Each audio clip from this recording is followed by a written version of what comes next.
Well, welcome back to Rise and Grind, guys. We are getting after it here. Happy Monday. And It's all your right, so Christian ones, yeah. So we're cool. Yep. So welcome back. It is Monday, and we are 8 days away from the election. That's What does that mean? crazy. I know, isn't that crazy? Yeah. We're It literally really 8 snuck up on days us. away from the election. And the thing is that at the end of the day, it's like, people are preparing for, the new economy, right? Yeah. Or, whatever is going to happen next, the new presidency, regardless, there's a new president that's going to be coming into place. So everyone's just Right. getting ready, Yeah. right? So There's right gonna now, be change regardless. yeah. right? So we got 8 days to see what's going to happen, which is wild. I Yeah. feel like that flew by. It really did. Yeah, for me, I keep thinking about exactly that. Like, no matter which way it goes, change is going to happen. So you Yeah. have to prepare for it no matter what. Right. Right. And your business has to be ready for no matter what's going to come, right? Yeah. And I remember going back, years and years ago, where I was like, no matter what administration's in for, I'm saying even before, Trump, during Obama, whatever else, it's like you always want to have a business that's prepared no matter what administration is in. So that's the mode you got to be in right now. Yeah, absolutely. There's a lot of changes coming up, and a lot of different uncertainty.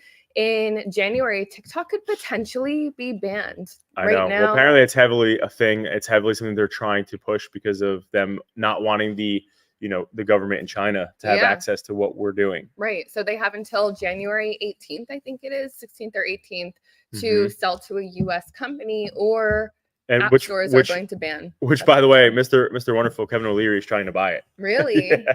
Interesting. He keeps trying to buy it, and he's like, they won't sell it to me, or else it's gonna die. That's so And interesting. yeah, so I wonder who they will sell it to. That's I what don't I'm know. really curious about. Who's going to pick it up? I'm sure there's a lot of big platforms with an eye on it. So yeah, definitely. yeah. But with that said, if it does get banned, it'd be crazy if the app did get banned, because there's a lot of creators on there, a lot of businesses that make their money that way, right? It's like the number one way right now to get organic reach if you don't know people. Right. You want to go find new people to follow your brand or follow you and build an influence. So many people got famous because of TikTok. Right, exactly. And You like know? I said, so many people make their living because of TikTok Yeah. nowadays. So Yeah. if Yeah. that platform does get banned, In America. those creators are expected to go to other platforms, right? Right. You're still a creator, so you might have more competition on Instagram, more competition on YouTube. Right. Who knows what the next big platform will be? Well, and the thing is, TikTok pays, it's like TikTok and YouTube, but TikTok pays a premium to creators because Yeah, they're still building the platform. So like they're paying a premium to creators, and they want creators to continue to build and to, to grow. So the thing is, at the end of the day, it's like we have these people who are, now going to have to say, well, I got to move to YouTube, but they don't have that followership on YouTube. right. So Which is the scratch, challenge, right? Which is now it's right? like you can go from making however many thousands of dollars a month off TikTok to now going to zero, right? Which is a crazy shift, but that's a potential reality. Which also, it's so important to not put all of your eggs in one basket. So Yeah. like for those creators who maybe are TikTok specific, start now and getting people over to your YouTube or over to your Instagram. Find ways to cross-pollinate those platforms so that you don't have to start from scratch. If the app went down tomorrow, how would you tell all of your followers to follow you on different platforms? Right. Right. Right. And that's the one thing that always did not sit well with me, particularly, where it's like, having all of our assets are on these social platforms, which technically, like, we don't own, and anything can happen to these platforms. Like Right. somebody, like, God forbid, but like, if Meta ever went down or got massively sued or something and they had to close down, like, what would that do for most, even personal lives, right? Like when you think about people's personal content, Yeah. like, Your photos, your right. memory. We have iCloud and Google Photos and stuff, but like at the end of the day, it's like most people's stuff they throw into these social channels, and if it went away, what do you do? So like that's the tough part. So like TikTok is a great first example of this, where the government is stepping in and saying, hey, you cannot operate in the country because we don't want China having access to our citizens' data, which is understandable, right? I don't want to see TikTok go at all, Right. but I do understand, because in China, the government runs a lot of the businesses. They own a lot of the businesses, so they have access to that stuff. Where like obviously in America, like they don't have access to adapting social's business, right? No. They don't have access to us like that. Right. So at the end of the day, it's just one of those things where it's like, we as business owners and brands have to diversify, where it's like you're not just heavily on TikTok. Leverage your TikTok, and especially right now, just to be safe. If you're on TikTok right now and you're growing, and that's your number one platform at the moment, it's really important that you start to share content on TikTok that says, go follow me here. Yeah. Go follow me on Instagram. Go follow me on YouTube. Go follow me, on Facebook and on, X and all these different platforms, Twitch, Kick, whatever. Because at the end of the day, if they take away TikTok, then what do? You know what I mean? You're just up, Schitt's Creek without a paddle. Exactly. Yeah. Yeah. There's a few different bans. Another ban that just went into effect is the FTC is banning fake followers and reviews, which is really interesting. That is interesting. And especially because followers are potentially going to go away. If you bought fake followers, it's going to be cleaned out. But I'm interested in the reviews on Amazon because I feel like a lot of those bot reviews or fake reviews are on Amazon products. Yeah, but I feel like you can tell. Because finish your saying. Well, going around. To your point, yeah, like some of the products that have 50,000 reviews, are they all legit reviews? Right. I don't know. I'm really interested to see, and it's going to help. At least personally for me, I'm excited because I'll be able to weed out the products that aren't really legit, you know, and don't have those reviews. But then again, I also know that, especially online and on Amazon, people purchase based off of reviews. So if you're a new product and you don't have many reviews yet, it might be harder to sell your product. So you should come up with a review strategy. I don't really buy any products on Amazon that don't have any reviews. No, why would you? Right? It's like, where is it coming from? Is it legit? Is it good quality? But you have to also look at so I feel like when you see some of the accounts that do have that, I feel like it's easy to identify, right? Because the ones that are like a new thing, we were buying something for the twins, like a bath seat, and essentially we were doing research and we saw one product that looked like exactly what we wanted because we wanted to fit all three of them in a bath. Yeah. So we needed a smaller bath seat that Vincenzo and Vienna could fit in. So we found this one and it was like, okay, this looks like the right dimensions. This is perfect. And then we saw and it had 12 reviews, right?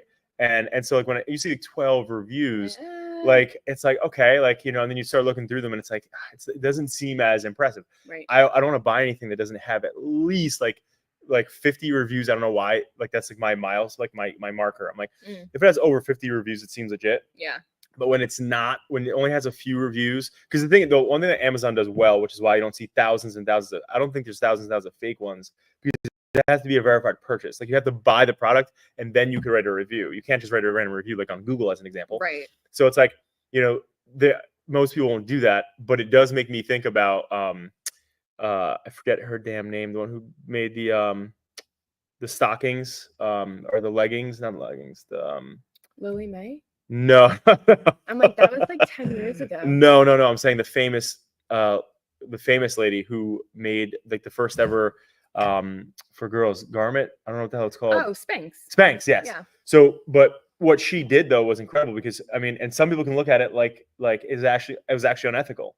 Yeah. Because what she did was she went out, and if you don't know this, for Spanx, she created this product, pitched it to I forget which company, but for easy example, let's just say Macy's, right? So she went to Macy's, said, hey, this is the product. The buyers tried it on, liked it. They go, all right, we'll try it in one store. And she went and had all her friends go buy them. Oh, I do remember. Every single piece of product her friends bought, right? So let's just say there was 30 in the store. They bought all 30. So then they came back to her and said, wow, these sold quick. Let's do 60. Yeah. Boom. Had her friends, and she gave her friends the money. Hey, boom, go buy it. Boom, 60. Wow, okay. Let's do one more. Let's do a big order now. Let's do 100 and blah, blah, blah. And every time she had her friends go buy it. I'm sure in between there's a couple people who bought, but for the most part, she had her friends. And then when she said it went into multiple districts, she would herself and again with some friends go buy a majority of the stuff. So the point though is that once they saw how popular it was, then they started putting it on shelves in bigger displays, and then they started selling, and then it was a huge thing. But she was the one that helped it catch fire. Now, the thing with Amazon, so in a way, I respect her journey to get there because obviously it's a product that do you use Spanx? I love Spanx. Yeah. So all right. So, but I'm saying most women, I feel do it's a staple. I feel in a lot of women's wardrobes, but it's all about the perception, right? If it was selling out that fast so many times, and then I think about too, you walk through a store and you see that different products are sold out, it's like, wow, this must be really nice. Yeah, And it must yeah. be really good because there's not a lot of it. Right, right. So yeah, but I mean, bottom line is that like, so on Amazon, right? To your point, you know, some people will buy certain things. Maybe again, where I'm a marketer, right? Mhm. So like, when I look at certain products, like I will look at their reviews. Most of America, maybe they don't really, maybe they want to see a few reviews, Yeah. but maybe they don't care about the amount of reviews, right? So it's like just interesting to see that the FTC step in. And the weirdest part though, when we first started seeing this, when Chris sent this to us, I remember looking and saying, FTC, like, I thought that they only get involved in like publicly traded companies. Like I had no idea that they had access to, you know, small business. Yeah. And to get interfere with small businesses. So Wild. it's wild that like clearly something is happening to the point where they have to step in. Right. Right. They wouldn't just be like, all right, we're going to do this for no reason. Like they're doing this because something happened that's making the FTC say, hey, there's a bunch of BS happening out there in reviews and deception for consumers. We have to take care of this. So very interesting times that we're living in, to have the FTC check your reviews as a small business and your products followers. And your followers, right? So very, very interesting. You have to remember, like, it takes one person to get really, really pissed off to shift everything. And they even said, so like, for instance, in real estate, this whole NAR thing, that was like this massive thing. Apparently it was one person who went crazy and ballistic over the fact that like he didn't believe that he should be paying a buyer a commission. He's like, that guy's not representing me technically. Why am I paying him? And he just took action about it. And then boom, it just spiraled into this huge thing. Right. And again, not to, you know, bring up anything dramatic. And it takes one person to create this huge wave. You know, it's like you step on the wrong person's toe. And then again, I don't know if this is true or not, and I know nothing about this. I'm just speculating for this instance. But this whole Diddy thing, apparently, so one of my friends who's also, because you know I'm in the liquor industry, one of my friends who's in the liquor industry said that this whole thing happened because of Diddy essentially stepping on the wrong toes at Diageo, which is the liquor company that owns Ciroc, and with him. Really? Because he was going after them, saying that like he wasn't getting enough time and marketing dollars and all this other stuff. So he was like gonna like sue them or something. And they reversed Uno card him? And to the maximum, obviously. You know what I mean? Clearly. But it's like, that's the thing. In any industry, it takes one person to really give a shit. And I remember when I was younger and I worked at Ruby Tuesdays, my old manager, Chris, he said, you know who wins in a fight? And I remember it was me and Eric and Andrew, and I was like, you know, and we were like, oh, the guy who's bigger, the guy who has more skills, the guy, whatever. And he's like, no, it's the person who's madder. Whoever's mad enough, whoever's mad enough, and they're not going to give up, like that's the person that's going to win the fight. Yeah. So it's like these people who go nuts, like they're madder, obviously. So anyway, wild, FTC, insane. Yeah, that is pretty wild. Yeah. The next trend that we're seeing, and even some of our clients have said this too, like, hey, I noticed that after I post, the quality is a little bit different from my original file. And Instagram actually came out and said that any videos that aren't watched as frequently, Instagram will essentially compress and downgrade the quality of that and give the higher quality to the more viewed videos. So if you notice, a lot of creators are taking their videos down because it looks like it's poor quality. Right. A lot of our beauty clients are not thrilled about this. Right. Exactly. It's not as crisp. And to the viewer, they might not notice at all, but the creator notices because you see, and it's the most slight change of quality, but it makes a difference. Instagram is saying, though, don't remove your video if you see that it's poor quality. Just try to change up your caption. If you can go back in and tag people, try to get more engagement, more views on your video so that the quality does progressively get better. Yeah. That's interesting. And again, that's important to keep in mind, especially again, like the beauty industry is very aesthetic based. So you have to be careful there. We've experienced it, and it's been like, you know, tough because again, like as an artist, scratching your head, like, well, all right, as an artist and like as a creator that's filming like us, we're doing all the lighting and the after, you know, production, post-production and all this other stuff. And bottom line is that, you know, you're getting a different result. So it's frustrating, but like you have to just keep an eye on it to make sure that you don't, you know, essentially make your brand look bad. Right. So, which is really important. Yeah. But you know, what I want to say, so obviously as we head into, we're 8 days away from this new election. We're roughly 2 months away from 2025. The one thing that this year I've had a lot of good conversations this year with business owners, and most of them, in the past few years have been really, struggling, right, to build their sales higher, or to, find the right team and build the right team out. It's been an interesting, year to say the least in 24, heading in 23, heading into 24 too. But again, like I said in the beginning of this live, like as a business owner, right, it's your job to make sure that you're versatile enough to be ready for whatever happens. Like that's the mark of a great business owner and a great business nonetheless. And it's like when you look at these companies like WB Mason that have been around forever. Like I don't remember. Can we look that up? How long has WB Mason been around for? But they've been around for such a long time. And when you think about it, the biggest thing is let's see. 1898. Wow. So how many years is that? Does it say? Over 120 years. So for over 120 years, this company is still around. How are they still around? Because again, that means they went through the Depression. Who needed paper and that stuff during the Depression? Yeah. You know what I mean? But clearly they pivoted and they made these different moves. And I think at the end of the day, as a business and as a business owner or a leader in a business, that's where you have to be creative. That, life is not always going to, set the path clear and easy for you. And right now, especially in this current economy, it's been really challenging. So when you look at companies like WB Mason, the thing that inspires me is that, you keep moving through the hard times by adapting, all pun intended, but also, ensuring that you're prepared, right? You have to be prepared. And I remember during COVID, especially, we had the Adapt and Grow during COVID, right? The virtual one. And we had a brilliant financial person in here, and she was just going on about how, during COVID, her firm didn't need money, but she was out there still looking for it because she wanted to be prepared if she did need money, right?